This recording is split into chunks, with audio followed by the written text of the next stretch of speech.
Do you want to learn how to build the ultimate emergency fire starter? Stick around.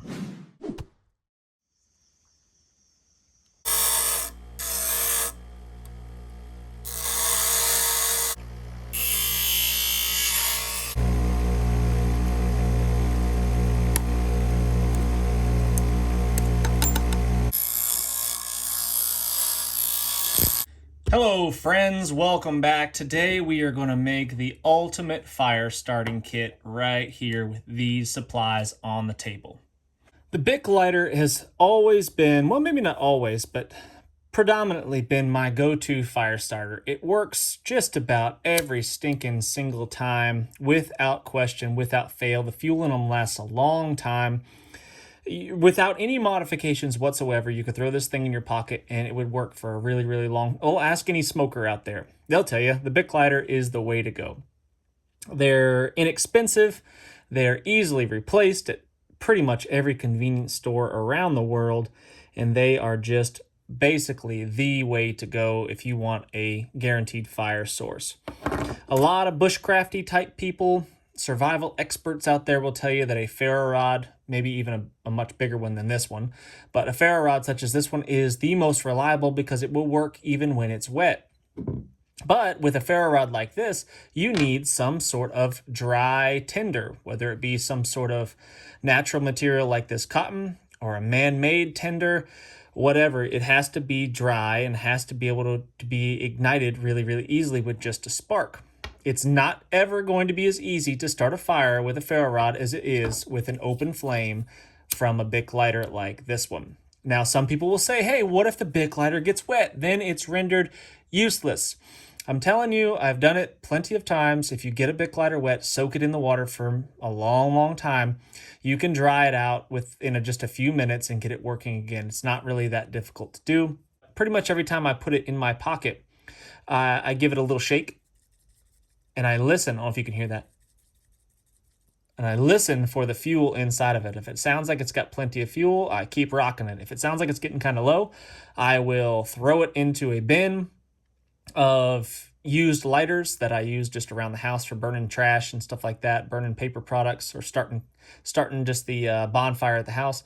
And then I'll put a freshie in my pocket for actual, real, needed uses.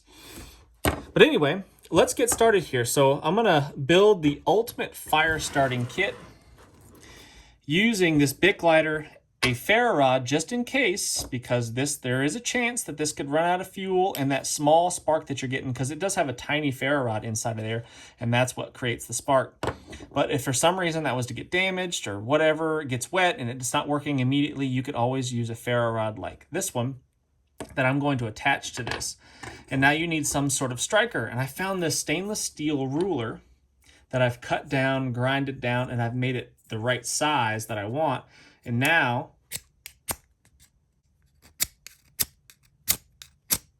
I've got a striker, a really good size one that I can get a hold of, and it will help me strike my ferro rod and get my fire going. And I've left the hole here because I'm going to use that for a lanyard, so you can attach it, dummy cord it to something so you don't lose it, tie it around your neck, whatever, so you can always have a hold of this thing. We are also going to attach a couple of Ranger bands in here that are going to serve a couple purposes. They're going to attach other items to our lighter, but they are also flammable. And if you get these lit up, they burn for quite a long time if you get them going. So you can save fuel on your lighter. One of these Ranger bands will burn quite a long time, at least a minute, I would say, and that's going to help dry out any wet marginal tinder or kindling that you might have. What I want to do is get myself even a better chance of getting my fire started. So what I'm going to do is I'm going to use this cotton ball here, which ignites really easily off of a tiny spark, but it doesn't burn very long. It doesn't last very long. It'll burn up in seconds, basically, if you don't add some sort of fuel to it, like this petroleum jelly titled Baby Love. So you know it's good. What I like to do is just take my cotton ball and I just kind of push it into the jar of petroleum jelly like that, and I just kind of smush it around a little bit. Kind of like that. You don't want to oversaturate it. You can definitely do too much, and it makes it harder to ignite the cotton ball. So you want to do the right amount, which is, not that much really. It doesn't take that much. And then what I do is I'll just tear this thing apart, and I'll kind of get all sides of it, all pieces of it saturated with that petroleum jelly. And if it feels a little dry, then you can just add a little bit more if you think it needs it. But I'm going to put it inside of this straw right here so I can waterproof it. It's fairly waterproof as is. That petroleum jelly doesn't soak up any water. Obviously, oil and water doesn't mix. But you don't want the cotton to be able to soak up any water. Put away the baby love. Baby love. It does smell good. I'm going to take a pair of pliers like the ones on my Leatherman here. I'm going to take one end of my straw and I'm going to pinch it with my Leatherman like this. And then what I'm going to do is I'm going to heat up the end of the straw with the lighter, and then I'm going to quickly slide my Leatherman down and pinch where the plastic has melted. So let's see if I can do it on camera here. No pressure. Gets a little warm. Quickly slide down, pinch, and hold it till it cools. And that right there creates a watertight seal.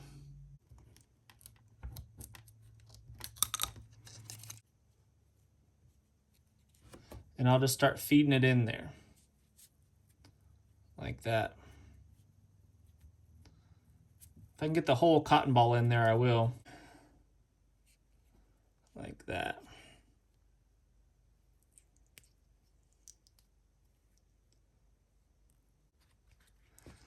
Pushed a little bit hard, but that's okay. I busted open the back end, but that's okay. I can fix it. Clean that up. We'll redo that. There we go. All right, so we've got our Vaseline and cotton ball jammed down there. That's a whole cotton ball inside that straw. Got to take a clean rag, and we got to take a little bit of it. Where'd it go? And we got to get the inside of our straw cleaned out. If we don't do this, it won't seal. When we squeeze it together after we heat it up, the Vaseline will keep the seal from occurring. So we're just going to take a little bit of fresh paper towel. We're going to clean that out really good.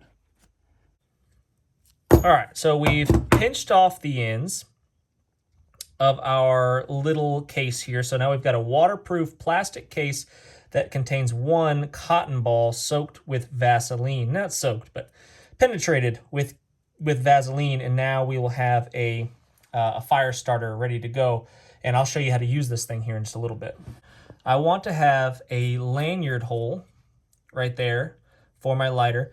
And I also want this part of the ruler to protect the button from getting pushed down. So if I'm having it in this position here, I can't push the button down, right? It would be much more difficult to push this thing down.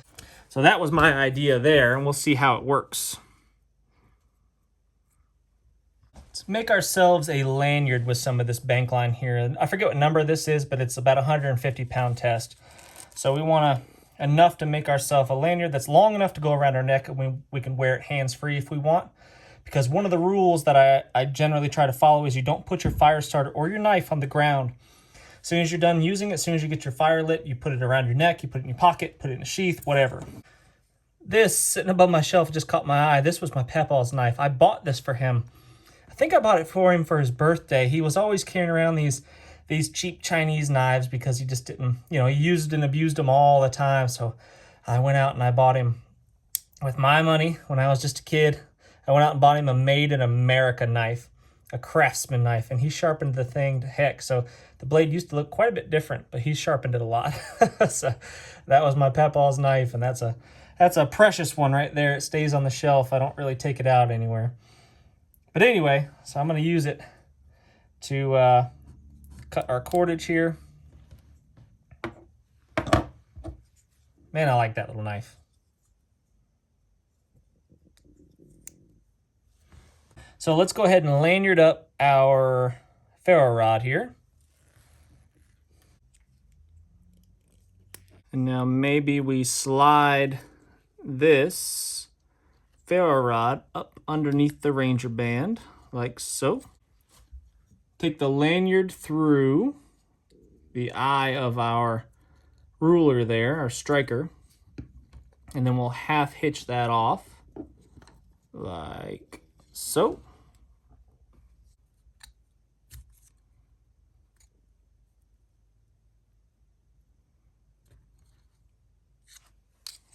There we go. Now we got that slid in there.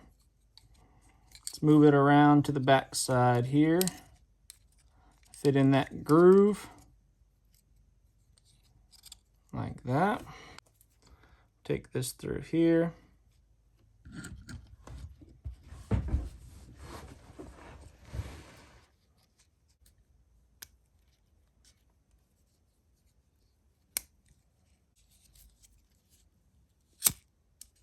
That is looking mighty fine, if I do say so myself. Look at that. So now we've got ourselves a nice secure lanyard around this thing. It's attached. I've got a striker that I could also use for other things. I guess I could scrape tinder with it. I could scrape barks to get myself a little bit of natural tinder. And then I could use it to strike my ferro rod, which is also through the lanyard, and it's not going to come loose. There's no matter what I do, I can't separate that. I've got myself some ready to go tinder right here. I just got to crack into that Vaseline and cotton ball there, which I can easily break into that plastic. If you've got a knife, you can just slice into it. I'll show you here in a second actually, but if you don't have a knife, I'll show you how to get into it as well. But this is going to protect it. I can't push. Look. Now I can't push that button. It's really difficult to try to get that button to be pushed. There we go. I can do it if I really try. But for the most part, it's protected, and that's not going to waste any of our fuel. I could also probably just slide this Ranger band up a little bit. You could probably put a rubber band or something on there as well if you were really concerned about it. I'm not that concerned. You can probably tell. But if I tuck that under there, that makes it even harder to push. So something like that right there might be the way to go. But this, if I'm planning on using this thing, 90% of the time I don't need anything other than just the lighter. I'm going to be able to find some sort of tinder, and I won't have to tap into this. I won't have to use this. This is just for emergencies, basically, for when the fuel runs out on my lighter. That's pretty much it. And I'm probably going to have a backup lighter as well. That's just the way I generally operate, is I have a backup to the backup lighter. But this is a nice, handy, small, compact little fire starting unit right here that I can carry around my neck if I choose to. I can put it in my pocket. Just a simple overhand knot like that is all we need. If we wanted to, we could trim the end off to make it pretty.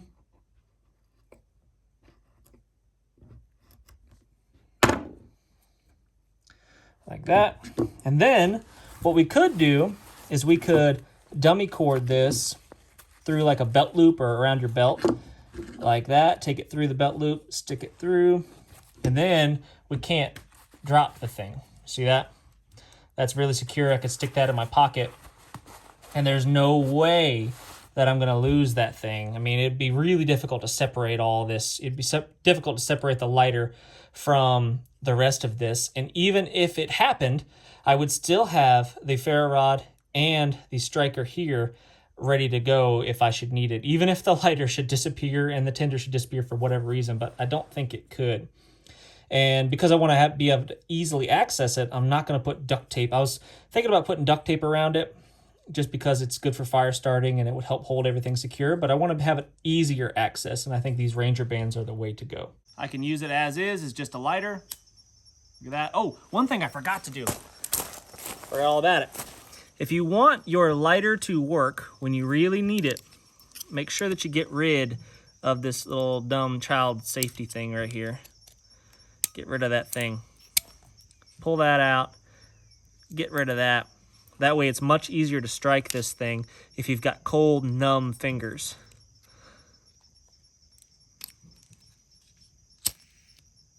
All right, so let's say our lighter is damaged, it's out of fuel, we've gotten it wet, and we just can't seem to dry it out, we're injured, something's going on, and we can't just do that anymore and get our fire started. Let's see how we can get this thing to work for us. So what I would do first is I'd pull out my tinder right there, like so. And again, we can burn these Ranger bands if we need to. So that's probably what I'll do. If I'm in a bad shape right now, I'm in a bad place, I'm gonna use everything that I have at my disposal. I'm gonna take off these Ranger bands and I'm gonna light those puppies on fire. I'm freezing cold right now. I can't move. I broke my leg or whatever. My femur's broken because I smashed my leg into a giant rock when I fell, and I landed right on this lighter and broke it in half, and it won't work for us. So that's garbage now.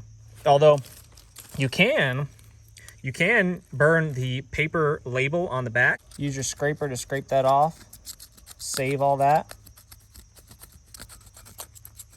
That would help right there. So I'm gonna save all that little bits of paper.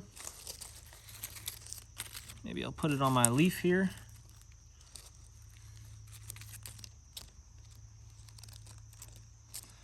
Little bits of paper there.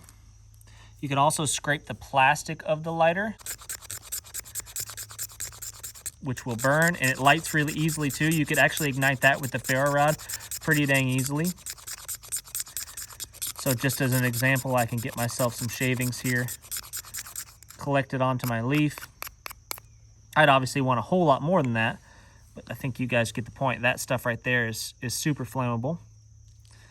That thin little shavings of plastic. So I'd get a whole bunch of that.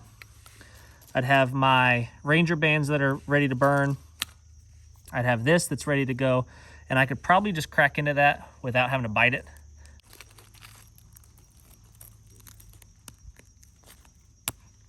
Like that. And then really all you need to do is, if you can get in there and you can pull out a little bit like this, that's what you want, because that will make it burn longer. You don't want to pull the whole thing out. You just want to pull out enough to ignite, enough to pull out and fuzz up like that.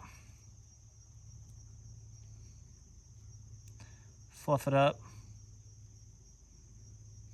kind of like so.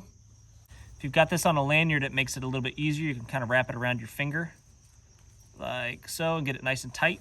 And then you can hold it like this, and it makes it easier to strike these small ferro rods.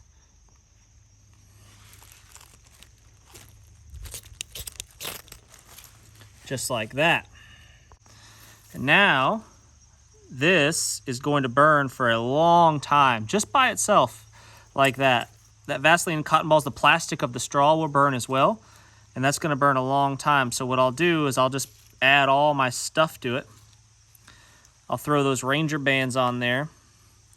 Let those burn. All right, I got my leaf with my plastic scrapings, my paper off of the label, off of the lighter, the rubber from the Ranger bands, the plastic from the straw. All that good cancer-causing stuff is on fire right now, which is fantastic. I'd put my emergency fire starter stuff in my pocket. And now, since I am injured, what I could do is I would just start gathering all the little stuff around here and build myself kind of a log cabin around that flame. There's lots of ways to skin this cat, but this one works. All these little twiggies, this damp stuff that's on the ground, a couple of leaves, throw those on there. All that rubber and Vaseline is still burning. And something like this doesn't have to be just for a wilderness setting, right? I mean, urban settings, people freeze to death in the city all the time. Without proper insulation, the weather can definitely get to you. So having a way, an emergency way to start a fire is really important. And something like this can be thrown into your pack. You can lanyard it around one of your pack straps or a zipper or something like that and tuck it away for emergencies. Carry it in your pocket as is. And there's lots of ways you can skin this cat. There's lots of ways you can modify this type of fire starter. If you have some better ideas, you got some really good ideas, things that you've done in the past that have worked good for you, then please share that in the comments. Having a solid way to start a fire, I mean, it's about the most important thing that you can do. Probably, I don't know if it's the most important. Shelter is an important one as well. But if you got a big enough fire and you can guarantee a fire, then you can withstand a lot of nasty weather if you can keep a fire going. Shelter is really important, so it's probably, yeah, it just depends on the situation, I guess. Really, really bad weather. Fires are tough to keep going sometimes. Super windy, really wet, snow falling heavy. It's hard to keep a fire going in that. Not that it's impossible, but it's tough. I've built shelters for my fire before. So I've got a fire going here, and it's already putting off some warmth just from stuff that I've gathered around me, and I could crawl my way around here if I was injured in this situation and just keep adding to it to keep this little flame going. Army crawl, my broken body, past the fire to go get more wood.